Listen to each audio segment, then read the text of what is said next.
One day, as I was returning from the playground, I saw a house on fire on the way. I rushed towards the burning house. When I reached there, I saw many people outside the house. Some of them were pouring buckets of water on the fire while others were throwing sand and dust. It was a horrible scene. The house was double-storied one. Some of the inmates of the house were in the rooms on the first floor. They were crying as they were surrounded by flames. The fire was spreading. Some of the inmates of the house with burns and injuries, blisters. But those who were on the top floor could not get out. In the meanwhile, the fire brigade arrived.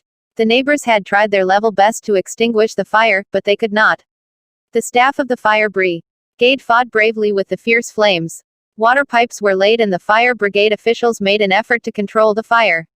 One of the officials set a staircase that led to the windows of the upper story. He took a great risk. He brought out the inmates and came down through the stairs amidst flames. The moment he got down along with 2 inmates, he fell down unconscious. The inmates who he had rescued had severe burn injuries. They were immediately rushed to the nearest hospital in a serious condition. The fire did a great damage to the house. Clothes, furniture and other valuable articles were reduced to ashes. The fire brigade brought the fire under control after 1 hour of long efforts. When the flames were controlled, the house was found to be greatly damaged. All the wooden materials were reduced to ashes. The kitchen, from where the fire started, was presenting a dismal picture. The dining room, the drawing room and the store were greatly damaged.